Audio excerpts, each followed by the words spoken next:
also bitte probiert es nicht aus, aber das könnt ihr durchdenken als einen irrationalen Weg, den ihr bitte nicht geht. Macht mal alles genau anders, als es auf der zweiten Tafel der 10 Gebote steht. Wir haben ja so eine Kurzzusammenfassung des Wortes Gottes in den 10 Geboten. Erste Tafel geht ja darum, wie wir uns Gott gegenüber zu verhalten haben. Ich spreche jetzt mal nur von der zweiten Tafel, wie zwischenmenschliches Leben funktioniert, was da alles draufsteht.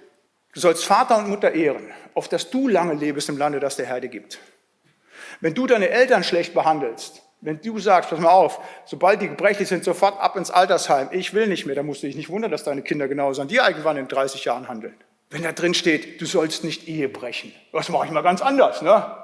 Naja, meine Frau ist ja eine ganz nette und meine 3 Kinder habe ich auch lieb. Aber meine Sekretärin, das ist ja so ein scharfes Gerät und die finden mich auch so toll. Mache ich doch einfach mal, was interessiert mich, was der lebendige Gott sagt. Da wirst du sehen, wie dir die Brocken deines Lebens um die Ohren fliegen, wie dein Haus über die Wupper gehen, wie deine Kinder nicht mehr funktionieren, wie alles kaputt geht. Du sollst nicht falsch Zeugnis reden, wider deine Nächsten. Wenn du anfängst zu lügen und zu betrügen und wenn das dann offenbar wird, wenn Menschen dich damit konfrontieren, das ist sowas Zerstörerisches halt. Bewahrt das, tut das, was das Wort Gottes sagt, und ihr werdet glückselig sein.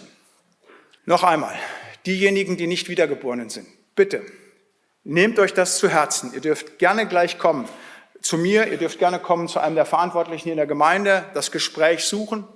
Ihr könnt aber auch zu Hause auf die Knie gehen, ein Übergabegebet sprechen halt. Guckt euch das im Internet an, da könnt ihr gucken, Ulrich Pazani, Lutz Schäufel, auch ich habe da so Sachen reingestellt. Zieht euch das runter und betet das nach. Wichtig ist, dass ihr das glaubt, dass ihr euer Leben Jesus gebt. Das ist das Entscheidende und dass ihr nicht in der Ablehnung des lebendigen Gottes verharrt. In diesem Sinne möge unser Herr und Heiland diese Predigt an euer aller Leben und Nachfolge segnen.